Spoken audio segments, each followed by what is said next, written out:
This road is probably the worst possible road I could have gone on. Holy sh...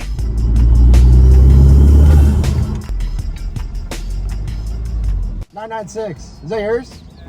Bro, my buddy just got one. I was at Peter's house the other day and he mentioned your car. Drove by just now. I thought this was Peter because I saw the front. I just thought, let me pull in real quick. Yeah. What is going on, you guys? Hope you guys are all doing well. So today we'll be doing a part 2 of my POV drive. I've gotten a crazy amount of feedback and comments from the last POV drive. Honestly, it was so funny reading all you guys' comments. That being said, I wanted to address 3 reasons why I think it's time for me to let the TLX go and dive a little bit more into that today. Number 1 is performance, right? So when I first got this vehicle, by no means was I looking for a true performance car. It definitely had the sporty appearance, but in terms of overall performance, it was not that great, right? It's a 2-liter 4-cylinder making 276 horsepower. It is front-wheel drive. For the price at the time, it was 46 or 47 out the door. So again, in that competitor segment, not really that many options. And for a true sports car, you definitely do have to step up. Whether it's like an M340i, an Audi S4, IS350, or even the IS500, right? So that segment is geared definitely more towards the TLX Type S with the twin-scroll V6. That makes 355 horsepower and 354 pounds-feet of torque.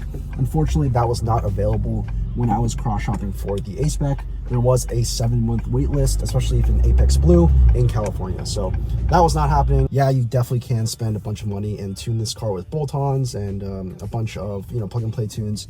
But for what I want, it's definitely not the platform for that, which is why I think it's really a good time to go towards the German market, specifically the BMW M community. Number 2 is the value. So when it comes to the overall value, I would say for the most part in the luxury segment, Acura does compete with their rivals, right? You can tell by their new design language and the quality materials they use in here, as well as what is included with most models, right? Like the Acura watch safety features and all that. But like I said, this car brand new was $47,000, and for that money, for a brand new car, yeah, it's a little pricey, especially for what you can get for the money. Just because I knew I can get like a used M340i for a similar price with a little bit higher miles. So definitely stepping down a bit to get an older vehicle, but a lot more performance was something that I definitely had to consider and am starting to consider now.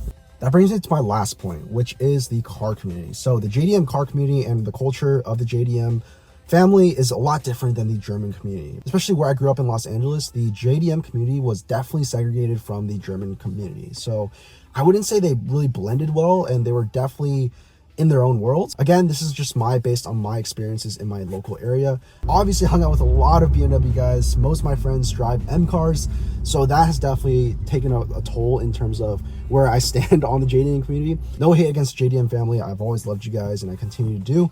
It's just at this point in time, I think I'm ready to move on from that and experience something completely different and new, right? I will say one comment that a lot of you guys were repeating over and over again was the reliability question, right? If I were to go to the German market, specifically the BMW group, right, and go for a 2008, a 2011, or even like a 2015 used BMW M car, how will the reliability be like? Believe it or not, speaking to all my BMW friends, they said reliability is really not that bad if you know what you're doing and if you know what you're looking for. So for example, like the F-Series, right? The crank hub's always been a notorious issue, or the E92s, the rod bearings need to be replaced, right? All these things are like, yes, they're known issues, but if you find the appropriate example that is clean, well kept, and taken care of, has service records, or has those things that are already replaced, then I think you're pretty set. In terms of reliability, those cars have been relatively reliable, right? Yeah, if you find a clapped out one with like 100,000 miles and has like 7 owners, sure, you're definitely gonna have some issues, right? So if you find a good example that is clean and relatively taken care of, and you're willing to do a little bit of that service yourself, then I think there should be no issue. And I don't think that should be a main stopping point for getting those 2 cars. So that's my 2 cents on that in terms of reliability.